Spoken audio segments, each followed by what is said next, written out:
Good morning વિદ્યાર્થી મિત્રો. Standard છે 12th ગુજરાતી મીડિયમ, સબ્જેક્ટ છે ઇકોનોમિક્સ.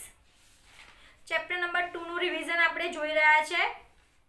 તેની અંદર આપણે જોઈ રહ્યા છે સેક્શન સી. સેક્શન સી ની અંદર આપણે પહેલો જે ક્વેશ્ચન છે એ જોઈ ગયા હતા કે પીક્યુએલઆઈ અને એચડીઆઈ ની તુલના કરો અને બેમાંથી કયો શ્રેષ્ઠ વિકલ્પ છે અથવા કયો શ્રેષ્ઠ નિર્દેશક છે તે જણાવો, જે આપણે કાલના લેક્ચરમાં જોઈ ગયા હતા. આજે આપણે જોઈશું આર્થિક વિકાસના નિર્દેશકો. સમજાવો, ટૂંકમાં સમજાવો. આર્થિક વિકાસના નિર્દેશકોને ટૂંકમાં સમજાવો. ચલો, ક્વેશ્ચન છે આર્થિક વિકાસના નિર્દેશકો ટૂંકમાં સમજાવો. બરાબર, તો એના નિર્દેશકો કયા કયા છે? આર્થિક વિકાસના તો પહેલા તમારે આર્થિક વિકાસની થોડી સમજૂતી લખવાની. બરાબર, અહીંયા આગળ આ સમજૂતી આપી છે તો તમારે અહીંયા આગળ પ્રસ્તાવનાનું હેડિંગ મારી દેવાનું. પ્રસ્તાવના: કોઈ પણ દેશ આર્થિક વિકાસ કરી રહ્યો છે કે કેમ, તેમજ આર્થિક વિકાસ ઝડપ કેટલી છે અને દેશના આર્થિક વિકાસની કક્ષા કેટલી છે તે જાણવા માટેના પરિબળો, બાબતો, ધોરણો આર્થિક વિકાસના નિર્દેશો તરીકે ઓળખવામાં આવે છે. આમ આર્થિક વિકાસ નિર્દેશકોના આધારે તે સમયગાળા વચ્ચેના બે દેશો કે રાજ્યો વચ્ચેનો આર્થિક વિકાસની તુલના થઈ શકે છે. આ આર્થિક વિકાસના કેટલાક નિર્દેશકો નીચે મુજબ છે. આ રીતે તમે પ્રસ્તાવના લખી શકો છો. જે તમને આર્થિક વિકાસ વિશે જે પણ થોડી ઘણી સમજૂતી હોય એ સમજૂતી તમારે અહીંયા દર્શાવવાની રહેશે, જેના કારણે તમારી નાની પ્રસ્તાવના તૈયાર થઈ જશે. બરાબર, ત્યારબાદ લખવાનું આર્થિક વિકાસના નિર્દેશકો. તેમાં કયું પહેલું નિર્દેશક છે? રાષ્ટ્રીય આવકનો વૃદ્ધિ દર, માથાદીઠ આવકનો વૃદ્ધિ દર.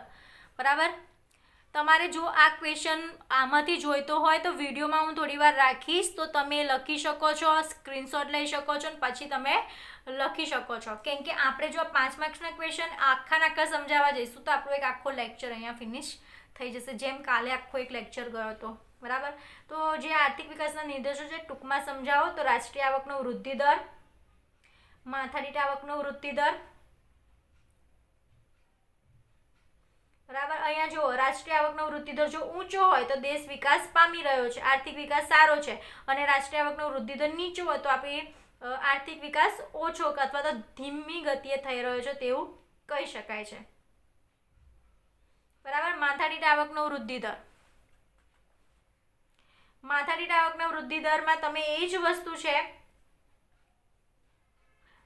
જો માથાદીઠ આવકમાં સતત વધારો થતો હોય તો આર્થિક વિકાસ થઈ રહ્યો છે, અને માથાદીઠ આવકનો જો ધીમા દરે વધારો થતો હોય તો તેનો નીચા દરે વૃદ્ધિ દર થતો હોય તો એનો મતલબ એવો છે કે આપણો આર્થિક વિકાસ દર નીચો છે. એટલે આ બેમાં તમે એ સમજૂતી આપી શકો છો કે રાષ્ટ્રીય આવકમાં જો રાષ્ટ્રીય આવકનો વૃદ્ધિ દર ઊંચો હોય તો આપણો દેશ આર્થિક વિકાસ કરી રહ્યો છે, અને નીચો હોય તો આપણો દેશ આર્થિક વિકાસ ધીમી ગતિએ કરી રહ્યો છે. એવી જ રીતે તમે માથાદીઠ આવકમાં પણ લખી શકો છો. ત્રીજો નિર્દેશક જોઈએ આપણે, જીવનની ભૌતિક ગુણવત્તાનો આંક, પીક્યુએલઆઈ. બરાબર, આ તો તમને આપણે આગળના લેક્ચરોમાં ઘણી ચર્ચા કરી ચૂક્યા છે. બરાબર, તો એમાં તમે જીવનની ભૌતિક ગુણવત્તાને વિશે લખી શકો છો. આર્થિક વિકાસનો મુખ્ય હેતુ લોકોના જીવન સુધારવાનો છે. કોઈ પણ દેશનો આર્થિક વિકાસ થયો છે કે નહીં તે આર્થિક વિકાસના કયા તબક્કા છે જાણવા માટે જીવનની ભૌતિક ગુણવત્તાનો આંક સ્વીકારવામાં આવે છે. 3 બાબતો ધ્યાનમાં લેવામાં આવે છે: શિક્ષણનું પ્રમાણ, અપેક્ષિત આયુષ્ય, બાળ મૃત્યુ દર. બરાબર, અહીંયા આગળ જે તમે પહેલામાં જોઈ ગયા છે એ જ પોઈન્ટ અહીંયા જોવાના છે અને તમે અહીંયા લખી શકો છો. બરાબર, ચોથું છે માનવ વિકાસ આંક, એચડીઆઈ. યુએનએનડીપી દ્વારા 1990માં માનવ વિકાસ આંક એચડીઆઈ રજૂ કર્યો છે. એટલે તમે આ જો તમને આગળના કાલના પીક્યુએલઆઈ વાળા લેક્ચરમાં આપણે સમજૂતી મેળવી ચૂક્યા છે, તો આ બધી ત્યાંનું તે બાબતો તમે આ બે વસ્તુમાં લખી શકો છો. એટલે તમે આનો સ્ક્રીનશોટ લઈ લેજો. તમારો આખો 5 માર્ક્સનો ક્વેશ્ચન રેડી કરવો હશે તો તમને ઇઝી રહેશે. બધા પોઈન્ટ્સ તમને એમાં મળી જશે કે કેટલું. ઘણા લોકોને એક ક્વેશ્ચન હોય છે કે કઈ કઈ બાબતોનો સમાવેશ કરો, બુકમાં તો બહુ લાંબુ આપ્યું છે, તો તમે આ મેઇન પોઈન્ટ લઈ શકો છો. તો એનો સ્ક્રીનશોટ પાડી લેજો અને પછી એને ધ્યાનથી લખી લેજો. ઉપરનો ફકરો ના આવ્યો હોય તો હું એ પણ તમને દેખાડી દઉં. બરાબર, સ્ક્રીનશોટ લઈ લેજો.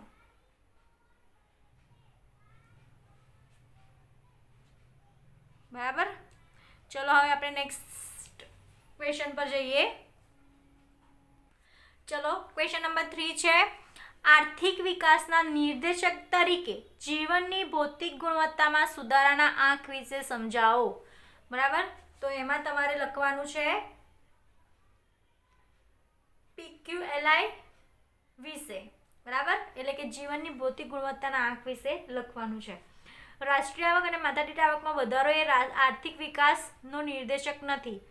તેમની અનેક મર્યાદાઓ છે. દેશની વધતી આવક અમુક લોકોના હાથમાં કેન્દ્રિત થાય છે, તે ખરેખર વિકાસ નથી. આપણે કાલે જોઈ ગયેલા છે કે ફક્ત એમાં એવું થશે કે અમીર વધારે અમીર બનતો જશે ને ગરીબ વધારે ગરીબ બનતો જશે. એટલે આપણે બધાને સરખા એક જગ્યા પર રાખીને ગણતરી કોઈ પણ કરી શકતા નથી. બરાબર, એટલે એમાંથી આપણને સાચો આર્થિક વિકાસ થયો કે ના થયો એ જાણકારી મળશે નહીં.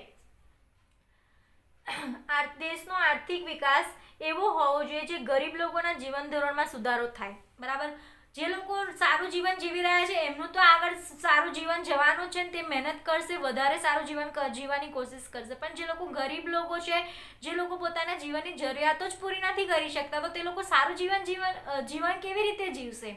તો એ રીતે આપણે આર્થિક વિકાસ માપી શકીએ નહીં. આર્થિક વિકાસ માપવા માટે આપણે પહેલાં ગરીબ લોકોના જીવન ધોરણમાં સુધારો કરવો પડે. આર્થિક વિકાસની બાબતોનો ધ્યાનમાં રાખી મોરિસે જીવનની ભૌતિક ગુણવત્તાની આંકની રજૂઆત કરી, જે ટૂંકમાં PQLI તરીકે ઓળખવામાં આવે છે.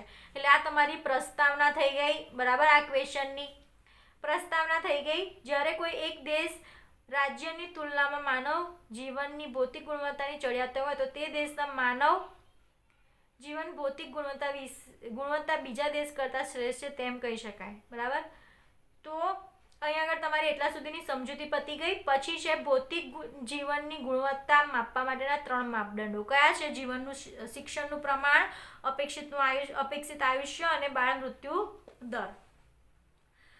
બીજું છે જીવનની ભૌતિક ગુણવત્તાની માત્ર 3 બાબતો જ કેમ, એટલે કે જીવનની ભૌતિક ગુણવત્તામાં ફક્ત 3 બાબતો જ કેમ લેવામાં આવે છે તેના વિશે સમજૂતી આપવાની થોડી તમારે.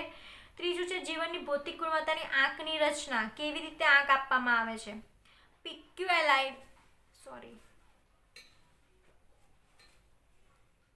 બરાબર, આ જે છે તમારો સ્ક્રીનશોટ પાડી લો. આ ક્વેશ્ચન તમારા માટે અહીંયા ઇઝી પોઈન્ટમાં આપેલો છે. PQLI ની મહત્વની બાબતો. કઈ મહત્વની બાબતો છે? 3 મહત્વની બાબતો છે.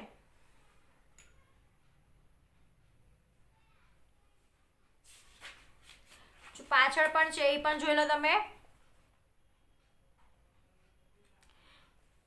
PQLI ની સારી બાબતો, PQLI ની મર્યાદાઓ અને PQLI ની વર્તમાન સ્થિતિ. એટલે આ પોઈન્ટની અંદર મુદ્દે તમારે PQLI ની સારી બાબતો, નરસી બાબતો, બધી જ બાબતો અહીંયા આગળ તમારે દર્શાવી દેવાની છે, જેના કારણે તમારો આખો 5 માર્ક્સનો ક્વેશ્ચન કમ્પ્લીટ થઈ જશે. બરાબર, એની મર્યાદામાં તમે 3-4 લખશો તો બહુ છે. અને એના આ જે પોઈન્ટ છે એ પણ તમે આરામથી 2.5 પેજમાં લખી શકો છો. બરાબર,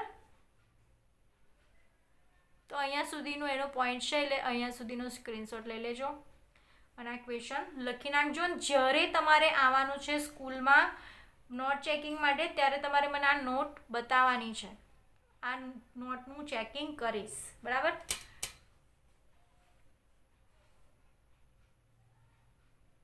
ચલો આગળનો ક્વેશ્ચન જોઈએ. માનવ વિકાસ આંક કઈ બાબતોનો સમાવેશ કરવામાં આવે છે તેની સમજૂતી આપો. જેવી રીતે આપણે PQLI ની સમજૂતી આપી તેવી રીતે અહીંયા આગળ તમારે HDI ની સમજૂતી આપવાની, હ્યુમન ડેવલપમેન્ટ ઇન્ડેક્સ. બરાબર, તો પહેલા સૌપ્રથમ કોણે એની ખ્યાલ આપ્યો એ લખવાનું. કોણે આપ્યો? 1990માં UNDPએ. બરાબર, વિકાસના માપદંડ તરીકે રજૂ કરવામાં આવ્યો. બરાબર, એના આગળ શું છે? માનવ વિકાસ માથાદીઠ આવક અને જીવનની ભૌતિક ગુણવત્તાને ધ્યાનમાં રાખીને તૈયાર કરવામાં આવ્યું. એનું આંક 0 થી 100 વચ્ચે રાખવામાં આવે છે. આધારે દુનિયાના દેશોને અગ્રતા ક્રમ નક્કી કરવામાં આવે છે. તમારે મેઇન પોઈન્ટ એટલા માટે બોલું છું કેમ કે 5 માર્ક્સનો ક્વેશ્ચન ઘણો લાંબો થઈ જાય. બરાબર, માનવ વિકાસ આંકના ઘટકો. કયા 3 ઘટકો છે? અપેક્ષિત આયુષ્ય, જ્ઞાન અને જીવન ધોરણનો સમાવેશ થાય છે. તો તમારે એના વિશે થોડી સમજૂતી લખવાની. સ્ક્રીનશોટ લઈ લેજો. જો તમારી પાસે ના હોય ક્વેશ્ચન્સ તો સ્ક્રીનશોટ પાડી લેજો. માનવ વિકાસ આંક માપવાની મુખ્ય બાબતો. કઈ રીતે માનવ વિકાસ આંક માપવામાં આવે છે એની મુખ્ય બાબતો છે. અહીં ત્રણેય ધોરણોનું મહત્તમ મૂલ્ય 1 હોય છે, ત્રણે ત્રણ ધોરણોનું, બરાબર. HDIનું મૂલ્ય 0 થી 1 વચ્ચેનું હોય છે. HDIનું મૂલ્ય 0 થી 1 સુધીનું જ હોય છે. જે દેશનો માનવ વિકાસાંક 1 થી નજીક હોય તે દેશને HDI ક્રમમાં આગળનું સ્થાન મળે છે. 1ની નજીક હોય તેને આગળનું સ્થાન મળે છે અને 1થી દૂર હોય તેને પાછળનું સ્થાન મળે છે. નોર્વે 0.944ના આંક સાથે 2014માં 188મો દેશનો HDIના આંકનો પ્રથમ સ્થાને હતો, જ્યારે 0.609ના આંક સાથે ભારતનો ક્રમ 130મો હતો, બરાબર. એટલે આ માહિતી પણ તમે નોટ ડાઉન કરી દેજો, કેમ કે આ આંક તમારા પૂછી શકે છે. તો આ છે તમારો માનવ વિકાસ આંક. કઈ કઈ બાબતોનો સમાવેશ થાય છે, તો તમે એની અંદર એટલો ક્વેશ્ચન લખી શકો છો, બરાબર.